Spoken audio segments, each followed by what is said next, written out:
D Consultant. हाय, मैं हूं देव।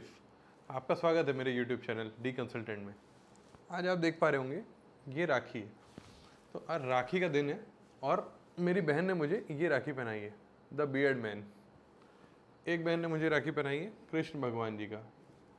तो जैसे कि मैं कृष्ण भगवान को बहुत मानता हूँ, मेरी बहनों को मेरी फ़िक्र है, उन्हें पता है कि मैं बियर्ड्स का बहुत शौकीन हूँ। मुझे बियर्ड्स अलग अलग डिज़ाइन रखने बहुत शौक़ है, तो उन्हें बियर्ड।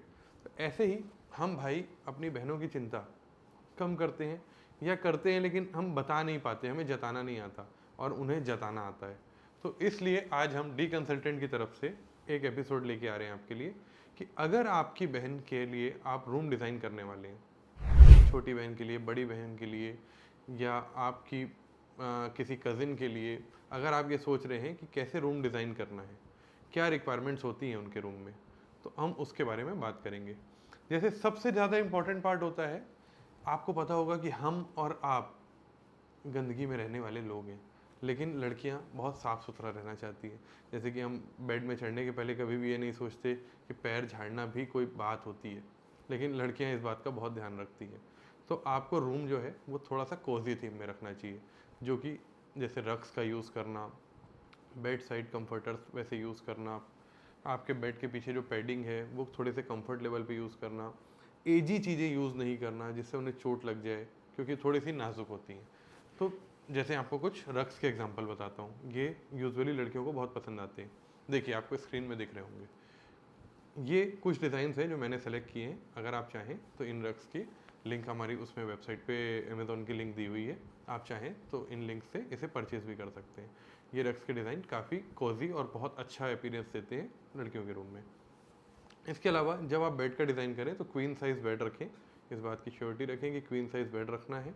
क्वीन साइज़ बेड के नीचे स्टोरेज हो, स्टोरेज काफ़ी कंफर्टेबल हो, ईज़िली पुल आउट हो, ईज़िली शिफ्ट हो जाए, प्रेशर ना लगाना पड़े, ताकत ना लगाना पड़े, कोई भी बेड के कॉर्नर्स एजी ना हो जिससे उन्हें चोट लग जाए। कोशिश करें फैब्रिक बेड बनाने की। फैब्रिक बेड जो होता है, जैसे सोफ़े का जो क्लॉथिंग मटेरियल होता है उस टाइप से हम पैडिंग करके बेड बनाते हैं, जो कि काफ़ी कंफर्टेबल भी होता है और एक कॉजी अपीयरेंस भी देता है। कलर शेड्स में आप पेस्टल कलर्स का यूज़ कर सकते हैं। आपने जो भी नोटिस किया होगा कि आपकी बहन को जो भी कलर पसंद है, उसके पेस्टल शेड्स यूज़ करें। पेस्टल शेड हमेशा अच्छे लगते हैं। न्यूट्रल या ग्रे, ब्लैक, डार्क ब्लैक तो यूज़ नहीं होता, बट ग्रे और मेनली शेड्स यूज़ ना करें। पेस्टल शेड्स काफ़ी एम्बिएंट लगते हैं, बहुत अच्छे लगते हैं, ना ही सिर्फ दीवारों पे बल्कि आपके फर्नीचर में भी। जैसे कि कोशिश करें कि वुडी थीम में ना जाएं। आप एक्रेलिक शीट्स का यूज़ कर सकते हैं वार्डरोब के लिए, या फिर एमडीएफ का यूज़ कर सकते हैं, और एमडीएफ में बहुत अच्छा डेको पेंट कर सकते हैं जिससे एक हैप्पी एटमॉस्फेयर भी फील होगा। इसके अलावा आपने नोटिस किया होगा लड़कियों के रूम में, खासकर हमारी बहनों को हम जब नोटिस करते हैं तो एक बड़ी सी विंडो होती है, छोटी बड़ी कैसी भी, बट विंडो होती है। विंडो के पास एक टेबल होता है, उस टेबल में एक बहुत सुंदर सा कोई लैम्प या कोई आर्टिफैक्ट होता है, और वहाँ उनको एक चेयर जो कि बहुत पसंद होती है। उन्हें विंडो से बाहर देखना, बारिश का बहुत शौक होता है।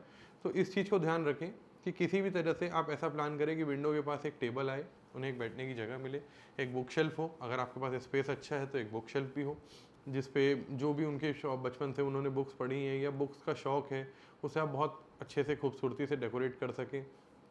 प्लांटर्स का ध्यान रखें कि बहुत अच्छे खूबसूरत 1-2 प्लांटर्स वहाँ पे यूज़ करें। कलर शेड्स हमने डिस्कस कर लिए, बेड हमने देख लिया, ड्रेसिंग हमने स्टडी हमने देख लिया। अब बच गया हमारा ड्रेसिंग टेबल और वार्डरोब, जो सबसे इंपॉर्टेंट पार्ट होता है। क्या होता है, ड्रेसिंग जो होता है हर एज के हिसाब से बदलती है। मतलब आप देखेंगे 12 to 14 ईयर्स की ड्रेसिंग अलग होती है, 14 to 16 अलग होती है, बट एक समराइज़ करते हैं तो आपको ड्रेसिंग टेबल में हमेशा फुल मिरर का ध्यान रखना चाहिए, और अगर आपके पास स्पेस है और पॉसिबल है तो आप एडजेसेंट मिरर रखें। 90 डिग्री पे 2 मिरर लगाएं, एक फ्रंट मिरर हो, एक साइड मिरर हो। जब भी लॉन्ग ड्रेसेस वेयर करते हैं, इवनिंग गाउन, साड़ी, तो स्पेशली इनको फ्रंट और साइड दोनों देखना होता है। तो अगर 2 साइड मिरर रहेगा तो रेडी होने में काफ़ी बैलेंस फील होगा। मिरर हमेशा फ्लोर लेंथ से लगाएं और फुल हाइटेड मिरर लगाएं। एटलीस्ट 6 फीट का मिरर यूज़ करें, 5 फीट भी चलेगा, बट 6 फीट मिरर यूज़ करें, एलिगेंट लगेगा।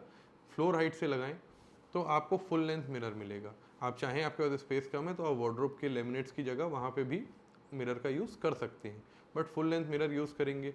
अगर आप थोड़ा सा स्पेंड कर सकते हैं और बहुत अच्छा कोई डिज़ाइन सोच रहे हैं, तो देखिए हम आपको एक स्क्रीन पे दिखा रहे हैं।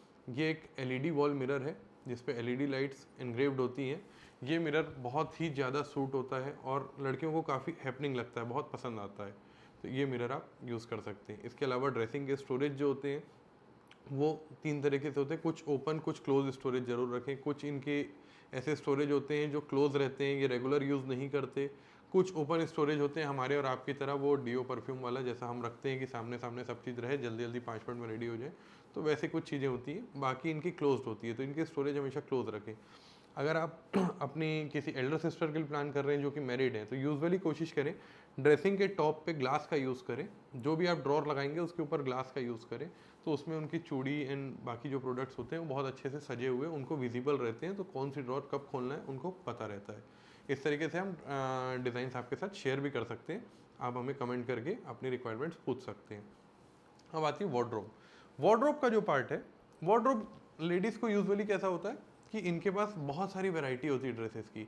जैसे हम लोगों के पास उतनी कोई वैरायटी होती नहीं है, और जो होती भी है तो अपन मतलब ट्राउज़र, जीन्स, व्हाट्सएवर, बॉटम्स जो भी होती हैं, टी शर्ट, शर्ट, ब्लेज़र, सब एक लेंथ एक साइज़ होता है, तो हम आधे हैंगर में डाल देते हैं, आगे तय कर देते हैं।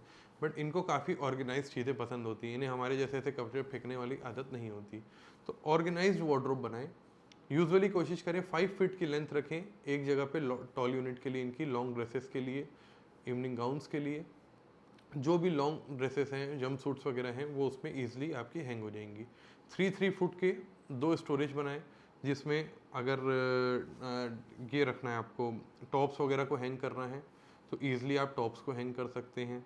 आपकी जो भी जो मिड लेंथ वाली चीज़ें ड्रेसेस होती हैं वो सब इजीली हैंग हो सकती है, स्कर्ट्स हैंग हो सकती है। अगर लेडीज़ हैं तो आप पेटीकोट वगैरह को बराबर से हैंग करके, ब्लाउज वगैरह हैंग करके ईजिली ऑर्गेनाइज कर सकते हैं। उसके बाद का जो पार्ट बचेगा उस पर बहुत सारे शेल्फ दीजिए, और कोशिश कीजिए 1-1 फुट के शेल्फ देने का। और शेल्फ भी आप ऐसे दीजिए जो ईजिली रिमूव होके शेल्फ की रिक्वायरमेंट चेंज हो जाए। कि मतलब अगर आप 2 फुट का स्पेस चाहते हो तो 2 फुट हो जाए, 1 फुट का चाहते हो तो 1 फुट हो जाए। इसके बहुत अच्छे अच्छे ऑर्गेनाइजर्स आते हैं और इनको बहुत पसंद होता है कि वो बहुत सलीके से सजा के अपनी वार्डरोब को रखे। तो 1-1 फुट के जो स्टोरेज रहेंगे तो इनकी जो भी बाकी पार्ट्स हैं वो काफ़ी ऑर्गेनाइज रहेंगे। ड्रॉर्स जो आप देंगे, ड्रॉर्स के अंदर वेलवेट के ऑर्गेनाइजर्स होते हैं, आपको कुछ स्क्रीन पे एग्जांपल दिख रहा होगा, वैसे ऑर्गेनाइजर्स प्लान कीजिए और इन ऑर्गेनाइजर्स को अपने ड्रॉर्स में पार्टीशन पे रख दीजिए। तो इनकी जो एसेसरीज होती है, जैसे गोल्ड्स होते हैं या कुछ ऐसी चीज़ें हैं जो इनके ईयर रिंग्स, ये सब संभाल के रखने के लिए ये ईजिली वेलवेट पे ये रख सकते हैं। और हमेशा वेलवेट में अच्छे डार्क कलर यूज़ कीजिए, रेड और ब्लू, ताकि वो गोल्ड ईजिली दिख जाए। कई बार छोटी छोटी चीज़ें होती हैं जो मिस हो जाती हैं। लॉकर ज़रूर बनाइए। लॉकर के लिए आप गोदरेज का लॉकर यूज़ कीजिए, वुडन का लॉकर मैं सजेस्ट नहीं करता। गोदरेज के लॉकर को प्री इंस्टॉल करा लीजिए, या कोई भी कंपनी आप यूज़ कर सकते हैं, बट रेडीमेड लॉकर यूज़ कीजिए। इसके बाद जो चीज़ें होती हैं कि मतलब जब आप डिज़ाइन कर रहे हो तो एज ग्रुप के हिसाब से थिंकिंग होनी चाहिए। एक पार्ट और होता है वास्तु का। अगर आप वास्तु मानते हैं तो हमेशा नॉर्थ वेस्ट पे गर्ल का रूम होना चाहिए। यूजुअली वेस्ट पे ही होते हैं बच्चों के रूम, बट नॉर्थ वेस्ट जो होता है वो गर्ल के लिए बहुत अच्छी जगह होती है। तो बहनों के लिए नॉर्थ वेस्ट की जगह चूज़ कीजिए। साउथ वेस्ट में, साउथ की साइड हेड करके सोने का उनका हेडरेस्ट रहे साउथ पे, और नॉर्थ वेस्ट उनके घर की लोकेशन रहे। इसके बारे में अगर आप और जानना चाहते हैं तो आप हमें कमेंट या हमारी इंस्टाग्राम आईडी जो आपको शो हो रही है इस पर मैसेज भी कर सकते हैं। तो हम आपको एक्सप्लेन कर देंगे कि किस तरीके से आपको रूम डिज़ाइन करना चाहिए। तो आज मैंने अपनी बहन के लिए ये सोचा कि अगर वो हमारे लिए इतना सोचती हैं तो हमें भी उनके बारे में किस तरीके से सोचना चाहिए, और आपको किन बातों का ध्यान रखना चाहिए जब आप डिज़ाइन कर रहे हैं बेडरूम, मास्टर बेडरूम या अपनी बहन का बेडरूम। Thank you. लाइक करें, शेयर करें, और अपनी बहन को ज़रूर शेयर कीजिएगा बताने के लिए कि हाँ, आपने उनके बारे में कुछ सुनने के लिए आज 5 मिनट का टाइम स्पेंड किया है।